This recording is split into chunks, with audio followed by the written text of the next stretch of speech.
boss and a candy man. Like a freight train rolling, bringing truth bombs down the line. Promoting the Southland 1 week at a time.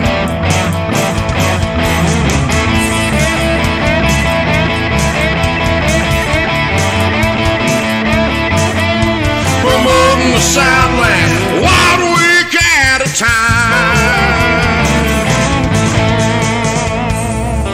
SCV chat starts now.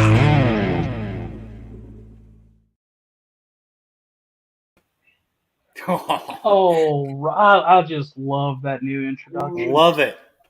It's so good. So much better than the other one. Before we get started, Great. as usual, the views and opinions expressed in this program are not necessarily those of the Sons of Confederate Veterans, its GC, any division, brigades, camps, or other subsidiaries, strictly those of us who are expressing them.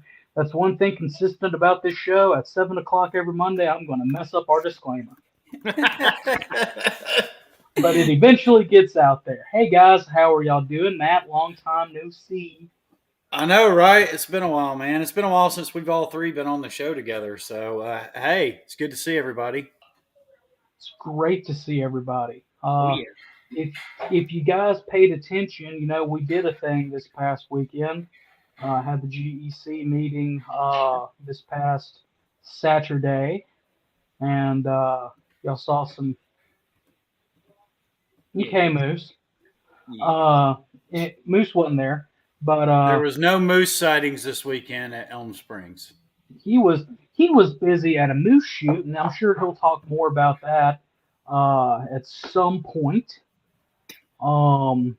Maybe not today, maybe not this Thursday, but at some point he'll talk about it. In the distant future.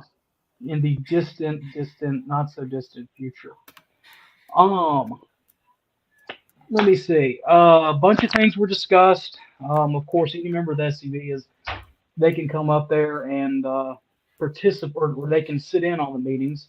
Participation is at the council's discretion, but that's one of the best ways to learn about the organization, besides watching SCV chat and look around the Confederation.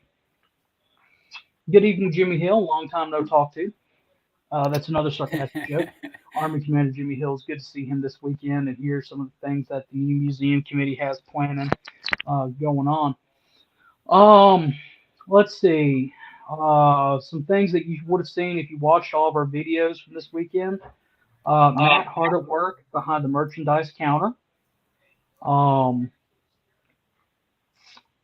We did that live. We did the live showing the beautiful Nathan Bedford Forrest statue on the grounds in Elm Springs, which was, I mean, I still can't believe that we're here. I still can't believe that we got them in. The pictures are gone. Yeah, good job, Moose. I still can't believe that, you know, the statue's there. We've got the General and Mrs. Forrest interned there at Elm Springs.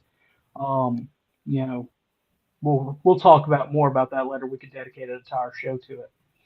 But if you paid attention to my trip home on Sunday, you saw where I went live from Lawrenceburg, Tennessee, from the monument dedicated to Davey Crockett. Did you see that? Remember the Alamo? Yes, I've watched every single video. Oh, well, good for you. Then you would know that Sunday was the anniversary, I believe, the 186th anniversary of the fall of the Alamo, and that's kind of what we're talking about tonight. We mention on here that we are for the preservation of all Southern. Hey, there it is.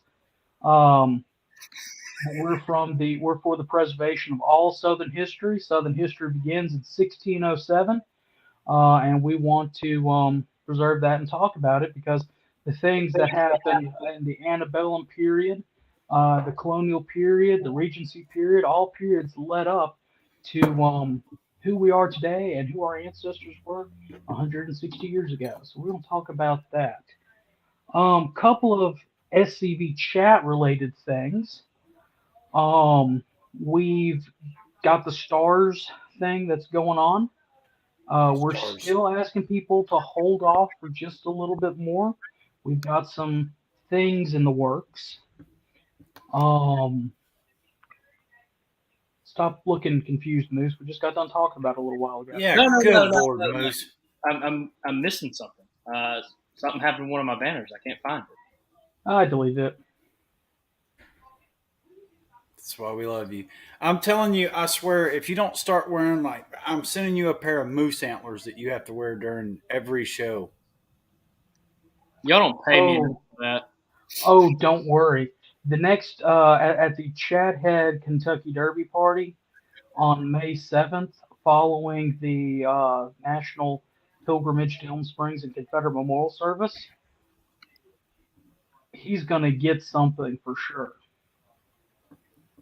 No. You That's and right. Daddy Moose both. I think this whole show is a plot for me to just be pushed to my limits and quit the show. I think the whole show was made to see if I would say yes to it and then get me to quit. That is not true. No, That is not true. The whole purpose of the show is to, educate the world about the SCVs out there and recruit young members, and which we have done. Recruit people and let people from across the world know who we are and what we stand for. I mean, we've got people in India who watch, and Ireland, and any other country that begins with an I. We get a lot of people with Great Britain. Yeah. One thing that I do want to say to everybody while you're filtering in, a couple weeks ago we had tried to have Thomas Franklin on as one of our expert guests, our topic that evening, but it kind of got taken over. We kind of double booked ourselves inadvertently, so we do apologize for that. We should have told him before the show began we were going to do that, and that way he could have been off screen. So that's our bad, but he'll be back on at least for our Christmas episode.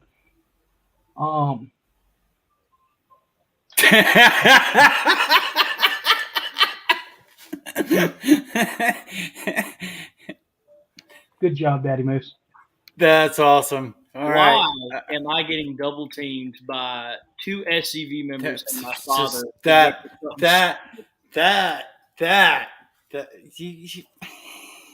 You can't put money on that.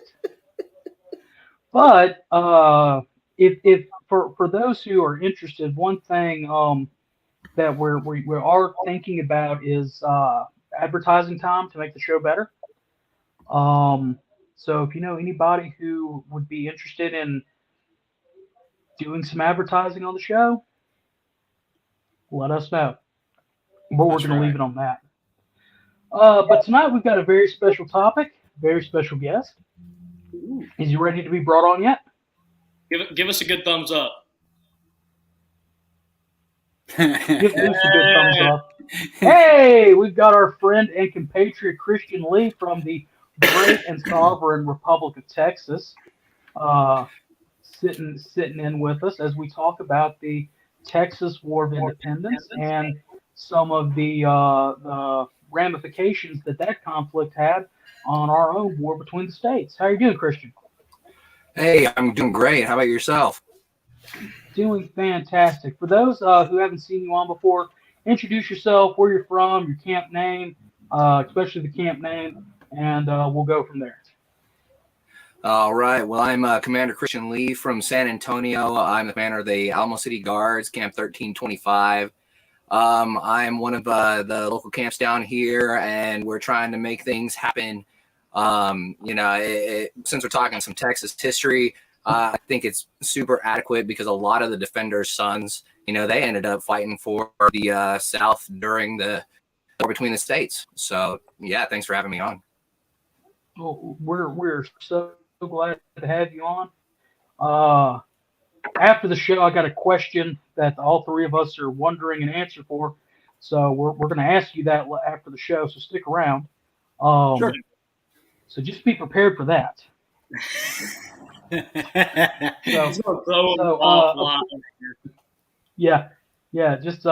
Just getting you that.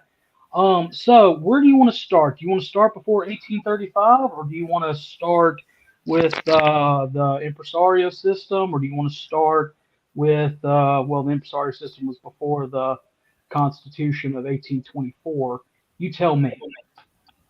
Goodness, you want to get really in depth. More or less, we could talk about some of the most fascinating details that quite possibly are overlooked of the whole situation. When it comes to Texas history, that there's a lot of scrutiny that is happening with it, just like we're being scrutinized for our Southern ancestry. So it's important to learn, a little bit of everything going on, because, even though, they're saying that this guy, Santa Anna, who was a tyrant dictator, he was coming to save the modern interpreters are trying to say he came to free the slaves from Texas. And that's really absurd. Just the fact that Santa Anna is known to have enslaved at least 10,000 of his own Yucatan indigenous peoples and shipped them off to Cuba to farm their sugar plantations.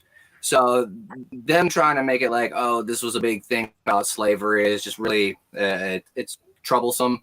So we do need to get our Texans on board, not only defending Texas history, but Southern history as well. We had a big fiasco where they wanted to move the Alamo cenotaph from the battlefield, and it right there where the blood was shed of the Alamo defenders, and they wanted to move it outside of the battlefield itself. And West Texans, we really didn't take kindly to that. So you had people that were descendants of a lot of heroes. You had a lady named Lee Spencer White and Charisma Villarreal. She is exceptional. She's actually one of my favorite Alamo descendants. She is the descendant of Gregorio Esparza, and he was the guy that manned the cannon. So he was one of the only Alamo defenders that was born in San Antonio in the compound. So he was born there and he died there. And his sons, which were both Hispanic, were Confederate Texas state troops, and they fought to defend South. Definitely because they were alive in battle, so they would kind of get an idea of what tyranny was like firsthand, just right there from childhood. And 30 years down the road, it's happening to Texas again. And an amazing thing, Texas is one of those complex places, especially when it comes to the Civil War, because you have so many. It's like an amalgamy of different cultures, immigrants from Germany and Scotland and everywhere. So you had 3 different languages. I think we were one of the first places with a trilingual sign in Texas. And literally it's right downtown on Commerce. There's a little historical marker that says in 3 different languages, we had Spanish, English, and German. And it said, walk your horse across the bridge or be fine. So when it comes to basically the Alamo and the Texas Revolution leading to the Civil War, I mean, all of these guys, they knew firsthand, had experienced firsthand everything that happened in 1861. So I think a fun little tidbit that I've learned about, say, signers of the Texas Declaration of Independence, there were 2 Hispanic signers. One was Ruiz and the other was Navarro. And their sons were actually Confederate veterans. Let's see, Jose Navarro. And the modern narrative is all Confederates fought for slavery. When you look at the Hispanics, they really just said, hey, we're not digging the Sam Houston guy. He's siding with the know nothing anti-Catholics, and we don't like that. So I mean, we're gonna do what Texas has always done. We're gonna side with Texas and defend her. And I think that's really, really fascinating, and it does help flip the narrative that they want to keep labeling everyone. Sorry, did I answer anything with all of that? Yeah. No. Go ahead, Matt. I want to get back to the to the first part of this. So you got people in Texas that are distorting the history so much that they're making Santa Anna out to be the good guy. Correct. Yeah. And the crazy thing is he flipped his way to power. So he went from conservative to liberal, left to right, all the way up until he gained power, and he used that power. He really tore up the Constitution, and did something. And again, we experienced that during the War of 1861. And with my interpretation of the states, it was really literally about your state's rights. It was about the ability to secede. You were allowed to secede. And Texas, being a republic of its own, it pretty much had that guarantee. The 10th Amendment, the fact that the Constitution never said anything about secession, and it's sad to say, but even if they were fighting for slavery, it was a federally protected practice. Even the 3/5 compromise that they did later on, it literally shows you they were fighting for the U.S. Constitution when they broke away. Pretty fascinating stuff. But there was all this talk about putting a Santa Anna statue, and you take down our Confederate monument and you put a Santa Anna statue. It's kind of like, guys, where's your logic, right? So let's see. Like, we do have this, and you notice my background, this little building, that's the Robert E. Lee Hotel, which is still there. The square building, let me see if I can put my thumb up. So that building is the Frost Tower, named after, his company is Frost Bank. He fought for the South during the War of Independence. So, we've got a lot of Texas history here.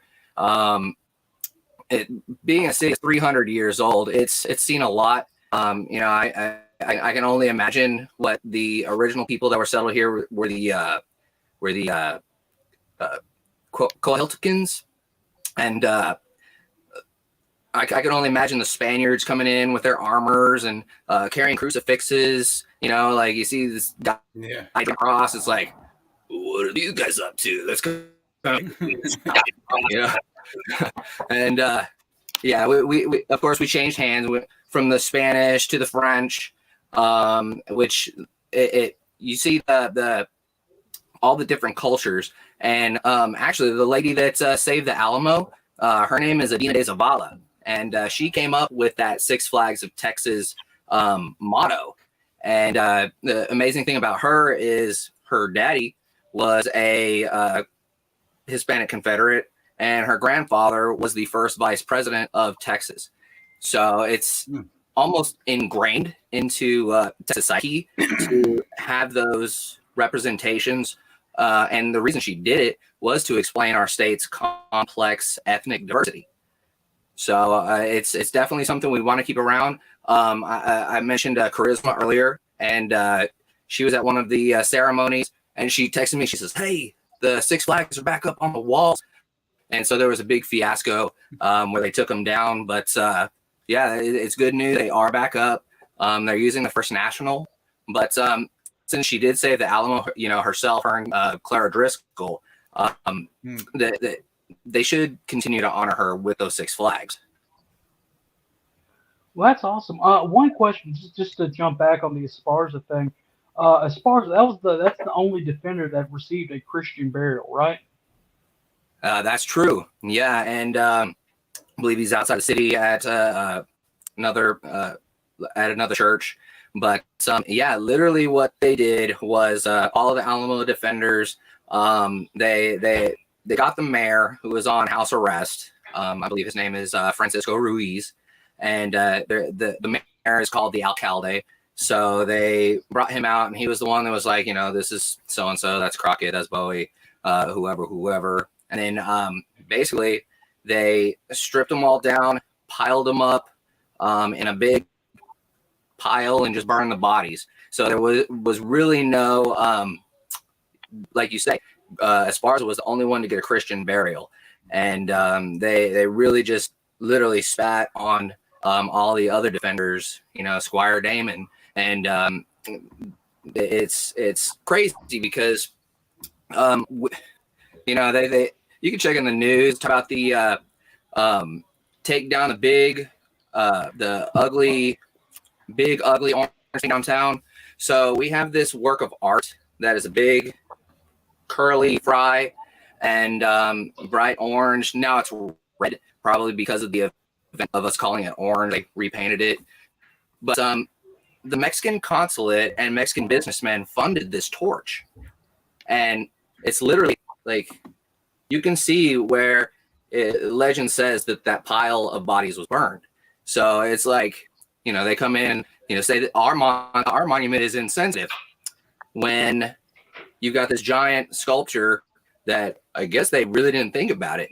But when you like the Alamo defenders, their descendants, when they know that and they find it offensive too. But see, our city ignores us when we're like, hey, this is kind of insensitive to have right here. So everyone sees it. It's right next to the Alamo. Like you can literally see the Spirit of Sacrifice, which was the Alamo cenotaph, just right down the way. So the two in proximity to one another isn't really the coolest thing, but we get ignored. They try to make us out to be like, oh, you're just joking, and it's like, oh, we're really not. So yeah, we got a lot of amazing stuff going on down here in San Antonio.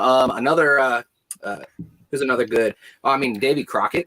He was one of the ones that there's so many different legends. Like he's a Freemason that Santa Ana let go and all this stuff. But what we do know is Davey Crockett. Santa Ana. Sorry, Christian. Santa Ana was Catholic, which Catholicism and Freemasonry don't mix that often. And so was Bowie and so was Travis. That had nothing to do with it. In fact, there was an article I read a couple years ago that dealt with the Catholicism or the belief of Catholicism up until about 40 years ago that cremated remains could not be resurrected at the final day, and that's one reason why they burnt the remains of those defenders, with the exception of Esparza, who his brother actually served in the Mexican army. Yep. Sorry for jumping with that. I just wanted to point those things out. No, absolutely. Yeah, they're fascinating. There were other Hispanics that fought alongside their Anglo brothers, basically. And literally how this whole skirmish happened was you had two different lines. We had the Rio Grande and the Nueces River. And they said, hey, you have above the Nueces and the Mexican army says, Nueces and above is Texas immigrants. Y'all can settle there. But the immigrants started settling a little further south towards the Rio Grande, and so that kind of caused a little bit of a skirmish. There were things like you had to speak Spanish and you had to convert to Catholicism, I believe, and those were some of the things that were being skirted. But the crazy thing is that Santa Ana, the area that he allowed these settlers to settle, was literally a buffer zone between Mexican settlements and the Comanches. And so basically they were pretty much the sacrificial, bringing all these people from the Americans into this area and, let them fight all of the raiding Comanches. So that's when, the come and take it flag, that's where that really, you're coming to disarm us. And we won't have anything to fight these Comanche raiders to defend Mexico from being raided by these Comanche raiders. And yeah, it's like our love for the Second Amendment was ingrained in their love of freedom, their love of Texas.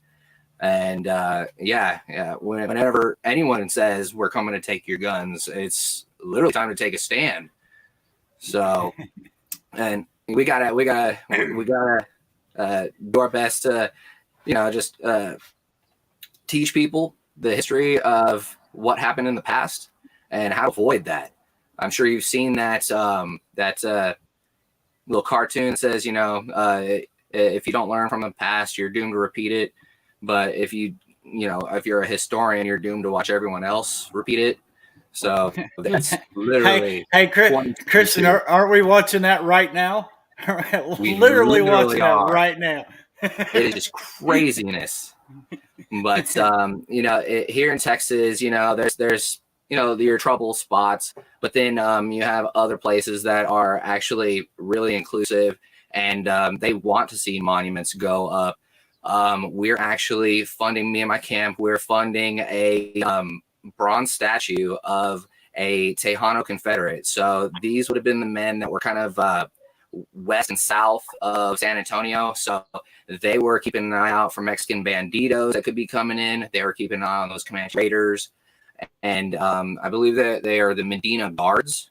So these guys, there were Hispanics, there were Germans, and everyone spoke all each other's languages. How we got to where we got, is anybody's guess. But like my German ancestors, they could speak Spanish, and everyone really communicated, and they worked together, literally all the time. So we've got a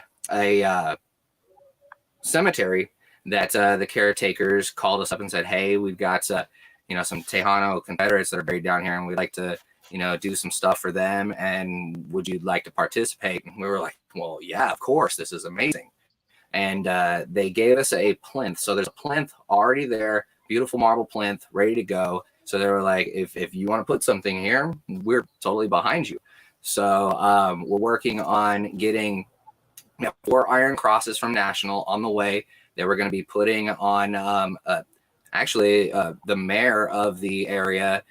His ancestors getting one of the crosses. So that's really cool that we have a mayor working with us. And then we've got to determine a few of the other guys, like Blas Herrera. He is the Paul Revere of the Alamo.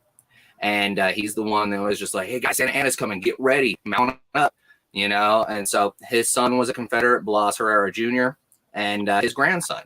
So his grandson, he was elected captain of the Medina Guards at 17 years old. So this guy was good. He was young. He knew how to ride a horse. He knew how to shoot a gun. He was the best of the best. So, I mean, if anyone deserves one of the Southern Crosses of Honor, it would be him. The fact that we had, basically by today's standards, most parents would think their 17-year-old still a child. So yeah, this guy, I think it's super exceptional to be able to honor these guys, all of these guys. And if you'd like to participate, go to alamocityguards.com and check out what we do. It's going to be huge. I'd like to have it all done. You can set dates and everything. But Hispanic Heritage Month would be amazing. In April, we have Confederate History and Heritage Month all month long. So yeah, we're definitely planning on doing something down there as well. But we live stream like you guys. We love to live stream. So feel free to use any of the footage that we got on your program. If it helps you do what you do, then by all means. Don't tempt me. We love it. I'm gonna tell you, that's one thing I find most interesting about Texas is it's such a diverse culture down there, and so many cultures come from Texas. Correct. I mean, I remember I was stationed in Oklahoma, and I used to go down to Texas because you could only get good beer in Texas. So Oklahoma had Bible Belt beer, and it was it could only go up to 2%. So we had to drive to Wichita Falls in Texas and get us beer. That's all we got beer. So, but when I went down to Texas, I always noticed that people in Texas were they were definitely proud to be Texans. To a fault, sometimes. Like, it's very true what they say. Everything's bigger in Texas. Especially the egos. Yeah. I was thinking. I was just wondering about that earlier today too, and it's just like in 100 years, are we still going to be this like one sort of typecast Texan, or going to be something totally different, but still sort of like, yeah, we're Texan, like no matter what, like, Yeah. It's likely. Exactly. But you were talking about diversity. Go ahead, I was GCB. going to say, I think you're still going to have the state pride. Yeah. Oh yeah, state pride's a must. Oh well, you know, I mean, I know they're going to come for the flag sooner or later, right? Because you have the star that means unity, the blue that means loyalty, the red that means bravery, but the white means purity. It's like, what does it have to be white? You know, so it's like nothing is sacred, right? They're going to go after anything that, you know, has more Southern connotation. You know, they came for the Mississippi flag, which was absolutely unjust. And they're even talking about the Maryland flag having Confederate connotations. It's just like, guys, like, no matter what, no matter who you dig into, you're not going to find an angel all the time. Like, you know what? So here's my prediction. Here's my prediction for 150 years from now. 150 years from now, they change the flags now. 150 years from now, people are like, you know what? This flag offends me because they took it down because they were offended by these people that we found out were heroes. Yeah. And then, I mean, it's just a never-ending cycle with these fools. Mm-hmm. Well, two things or three things really quickly. One, if the state flag needs to change because it offends people, Hawaii needs to change theirs. Their canton is the Union Jack, and we whooped them British twice, if memory recollects. Yeah. Second, I'm surprised they haven't because, you know, Hood's Texas Brigade, they did carry a Texas state flag into battle with them. And the one that was lost, they lost it at Sharpsburg, and then the other one at Gettysburg. The one at Gettysburg, they actually sewed a black border around it to, from the flags extended, to note the loss of their first flag.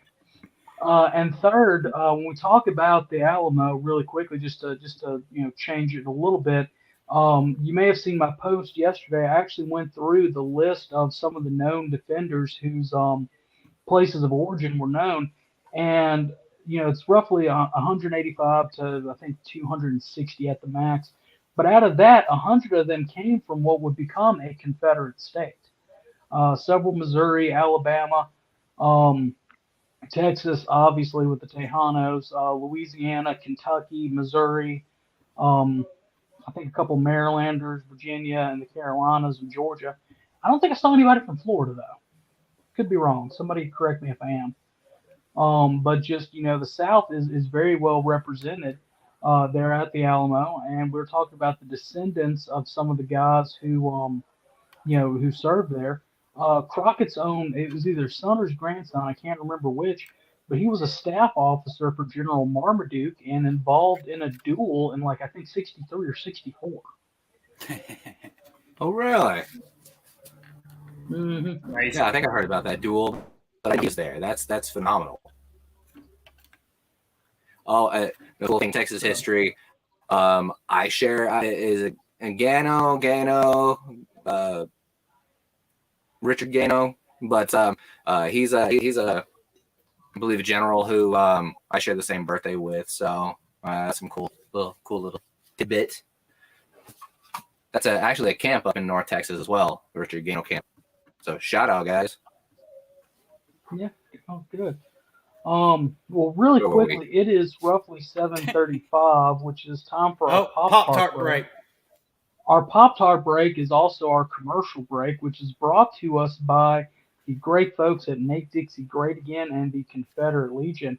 Guys, if you haven't heard about what the Kennedy twins, I see Chief Kennedy commenting in right now. Take that thing down, Moose. Second. Looks so lovely, though. If you haven't seen what they're doing, you haven't heard what they're doing, go visit their website. They're doing some updates onto it. They've got everything from the Southern Defender publication to TV ads to commercial ads, all dealing with us reclaiming the narrative about our beloved Southland. Go check them out at MakeDixieGreatAgain.org or .com. Either way, you'll get there. See what they're talking about. Get involved. You do not have to be a member of the SCV, UDC, OCR, or any heritage group.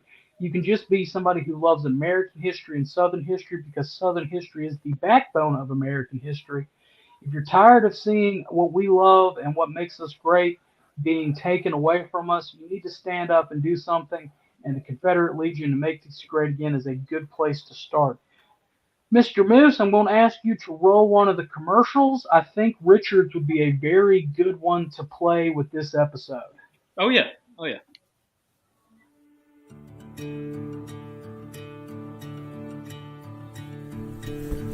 My dad told me he always had a kinship to the battle flag. Always growing up, he knew there was something there, but he couldn't put it together. I called my 97-year-old grandmother, and I asked her, do we have any soldiers in the family? I gave her 3 descriptions. Verde, which means green, for modern-day soldier.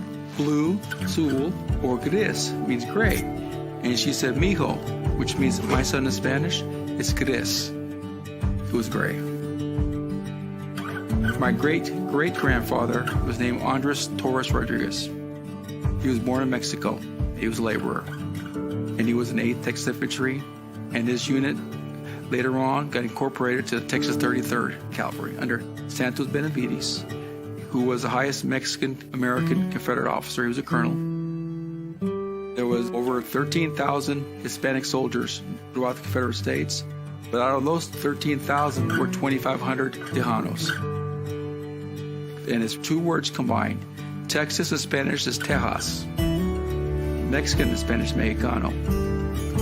You combine both words, Tejano.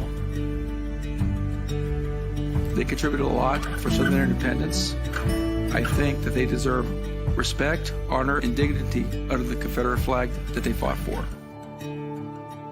There was people of color, Mexican people, and other Hispanics, and other people of color that fought in this war. Everyone's reason was different, but primarily they fought in this war for their independence and to protect their homeland. I joined the SCV because I'm extremely proud of my Confederate heritage. I have Confederate DNA. I just want to ensure that the present generation and future generations know and never forget the contributions of Hispanics in the War of Northern Aggression. I am Richard Luna Garcia, the great-great-grandson of Private Andres Torres Rodriguez, a Tejano Confederate soldier.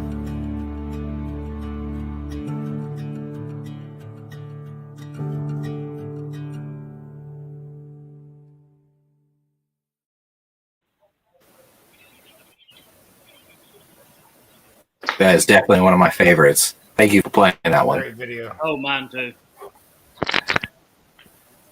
Yeah, and you talk about diversity, and that's one of the amazing things about Texas is not only did we have racial diversity, we had religious diversity, and we had political diversity. So you had all sorts of different people of all affiliations, all fighting for the South.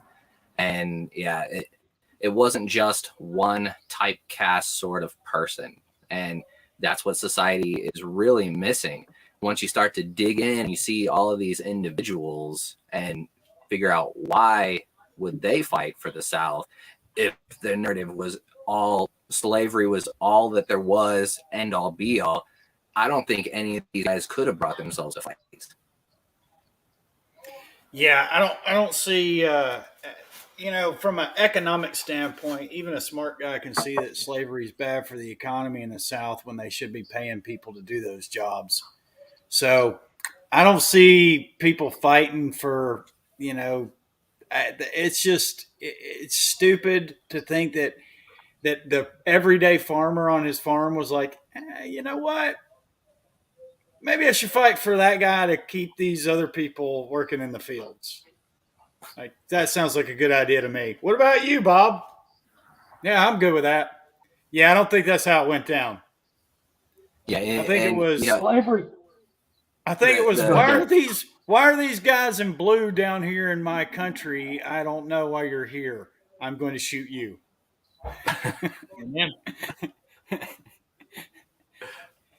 It basically comes down to that.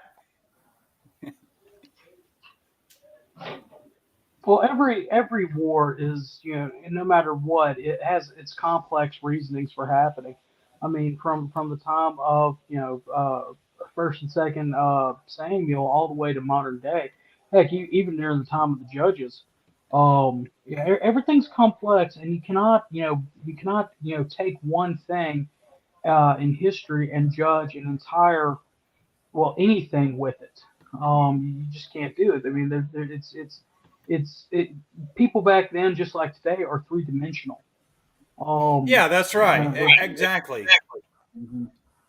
and you cannot take the current lenses of our society and look back and say, oh well, that was, that was stupid that they didn't know to wash off their knives in between amputations and people were getting diseases that way. How could they? You can't do it. I mean, it's stupid. Condemn all the doctors. Yeah. Yeah. Yeah. Let's condemn all the doctors. But That's right. I mean, They should have known better. When you go to the Texas Articles of Secession, it does. It mentions slavery as one of the factors, but another thing that it mentions is that the United States, you're not helping us pay for our defense expenditures. And, we've got rabid abolitionists coming in, and they're killing not only the livestock, but the slaves they can't free. So they're not these holy, there's just super godly people coming in and just killing anyone and everyone in their way. You had the raiding Comanches, you had the Mexican banditos. So, and even in the Civil War, you had the Yankees come into the Gulf of Mexico.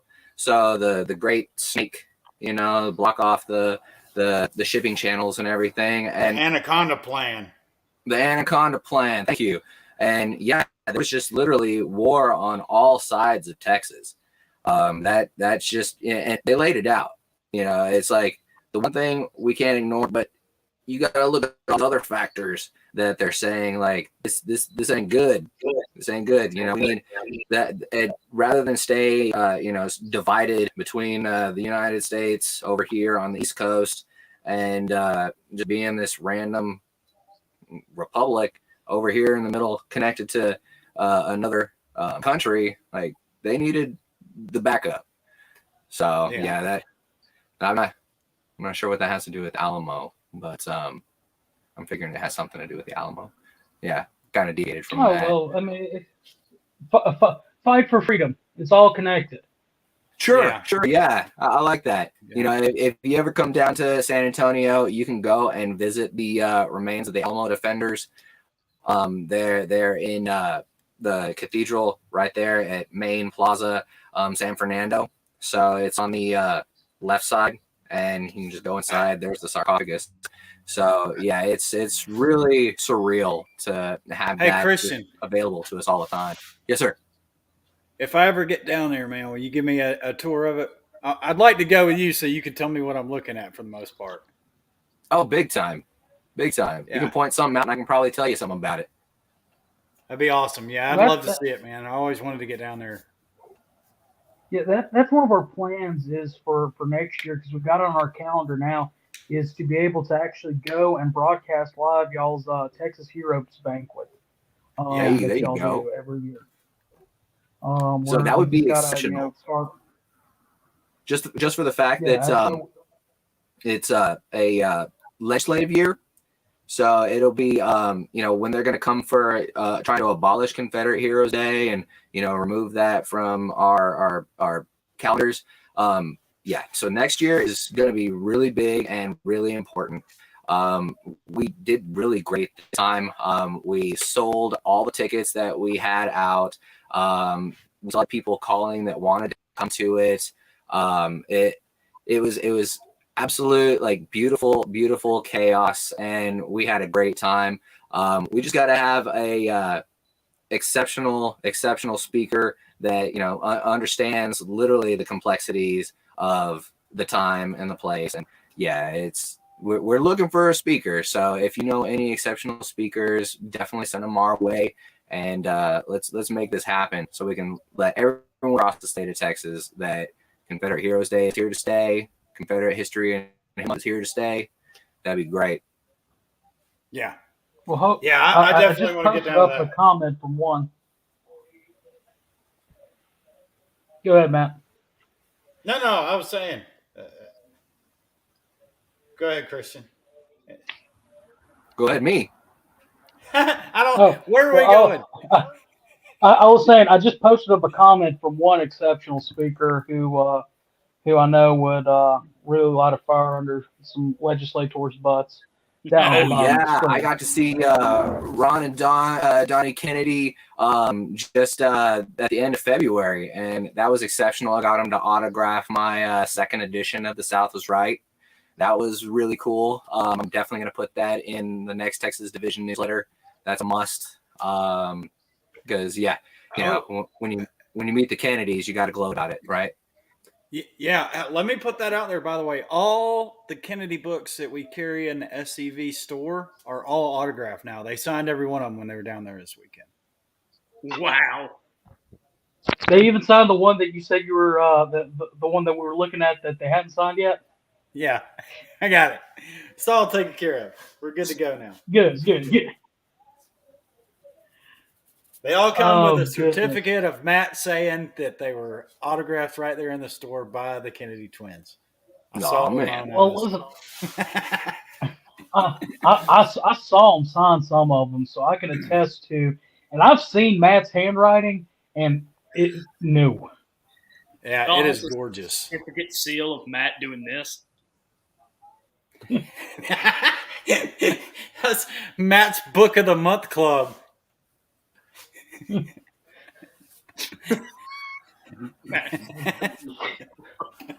Whew, sorry. It's a fun time here, Christian. It's a fun time. Oh gosh. I love to be It here, is. guys. This is amazing. And SCV chat is just one of those things that it helps just the regular camp members, keep up with what's going on around the Confederation. It connects you with a lot of the leadership, a lot of the big names in the organization. You're lucky to be able to hit like and see them in the comments. So doing this is definitely a really, really, really good thing for the organization in itself. I know that y'all are pushing to do different. What is it? Florida's doing one. Look around Florida. Look around Southwest Florida. That's awesome, and I would definitely like to do something like that here. It's just I've got a lot of area to cover, so coming up with a good package. What I've got, I've basically built up over time. I'm not using much to be able to pull off the background and the feed and whatnot. So literally anyone could probably do it with the camera they've got. There's a little lapel mic, the computer they've got, and be just like a regular i5, and you can make this happen. So anyone who's got someone technologically savvy in their camp, I mean, y'all could be doing little every couple of months, do a little something like this to let people know what's going on. I do believe these are literally the new Confederate monument, because we are making a digital fingerprint, and literally you have to destroy the internet itself to make these go away. And the further they can spread, the better. I'm not sure if y'all are doing it on YouTube too, but there's some different platforms that these go on.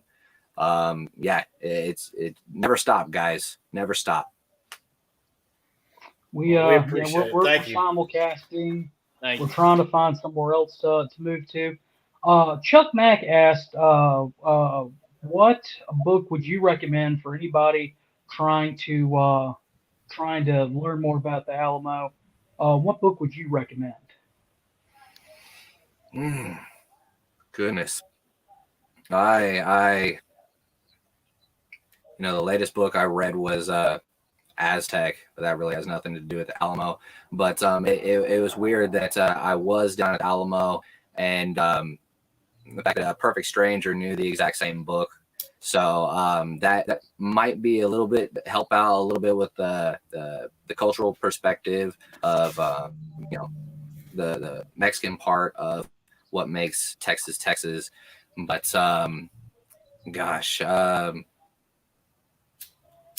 have this old 7th grade textbook that was made in '96, which I'm not sure if it was like a Texas version textbook, but it was Texas history. It's not like Texas history one, but I'll definitely send that to you.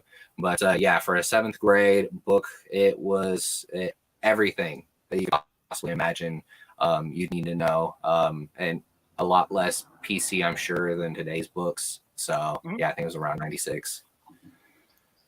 I've got in my library 7 Roads to the Alamo. I think William C. Davis wrote it. I'm not 100% positive right now, but Not 7 familiar. Roads was a good read. It picks like Travis, Bowie, Crockett, and then a couple of others, and their story, getting there, and it all kind of combines to one. We get to the 13-day siege. It was good. Read that a couple years ago. And one last question that I've got. Why don't you think that, or do you have an opinion as why the Goliad massacre? Because we've said it a couple of times tonight. Remember the Alamo, but that's not the full quote. It's remember Goliad, remember the Alamo. Why has Goliad dropped out of the massacre at Goliad? Dropped out of the the collective historical eye. That's a really good question. Yeah, I mean, it's probably just as simple as branding. The Alamo's in the middle of San Antonio, and Goliad not so much. Yeah, it's definitely. I'm not sure what larger city it would be near, but yeah, nothing like San Antonio. So yeah, we have the branding. But I do know that they shouted both at San Jacinto. It was Remember the Alamo, Remember Goliad. Just all the savagery. There was a lot going on. The Meyer expedition that led up to all of that. The Black Bean incident. Well, the Meyer expedition I think was before. Was after that. But yeah, Black Bean incident. The savagery, like. Every 10 beans was a black bean, and you were shot dead. So I mean, it was pretty ruthless. Texas was very savage, and yeah, it still exists to this day. It's calmed down, but yeah, you turn on the news and there's still some craziness. Yeah, it's probably branding. That's probably my best guess. Yeah, and pop culture. I mean, you have Davey Crockett going down there at the Alamo. That's it. But for those who are not familiar, I'm going to encourage y'all to go and look at it. I think it was on Palm Sunday. The guys who surrendered there at Goliad, Santa Ana, ordered no prisoners to be taken. The original commander said, it was like, well, these guys just gave up. I don't want to execute them. He sends another officers down there. They march them all out and just murder the guys in the middle of the field. I think it's probably kind of like how Gettysburg gets all the hype. There were battles in the Western Theater that were percentage-wise, statistically, just as bad or if not worse. So.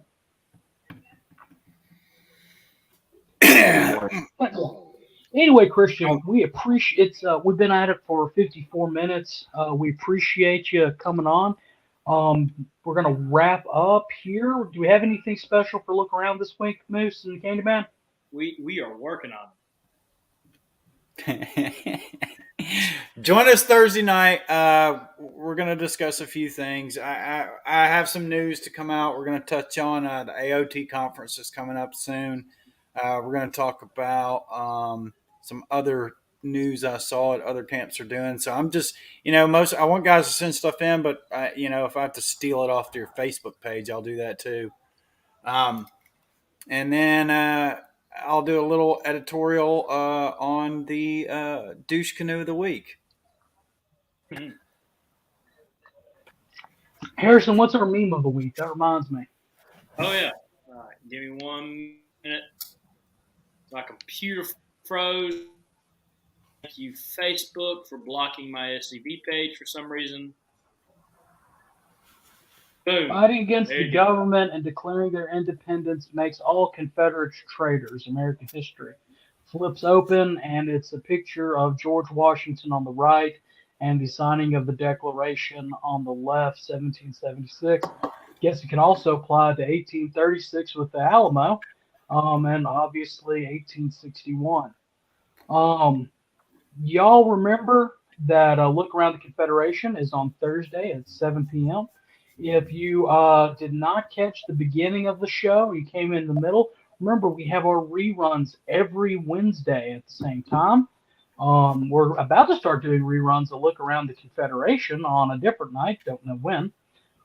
But that'll be fun. So if you missed Moose and Candyman live, you can still catch them again. Other than that, hush up, Moose. Hold on, I got. Yeah, one of y'all fill in some time. I'm gonna take a second for personal privilege really quickly. Fill in the gap, Harrison. See, this is Just what on Honda dance. does every now Oh, and then. hey, I got some. We surprised GCB at his birthday this weekend down at Betty's. I want to thank everybody that showed up. There we go. That's his cake for his birthday this weekend. We got him good. I want to thank everybody that showed up. Your sister Susie, she really she had me plan all that, or well, halfway put that together. We were going to do it at Puckett's, and then I talked to you on Thursday night, and you were like, yeah, I don't want to go there with live music because it's so loud. And I was like, shit, I didn't even think about that. Oops, I think I cursed. You did, and thank you, because now I'm going to have to deal with that. My bad. Yeah, well. Again, thank you again, Christian, for coming on. In the words of the late and great Harold Philpott, remember, no Fumar in the elevator. No Kumar in the elevator. In the elevator. Hey, thank you, Chris, for coming on.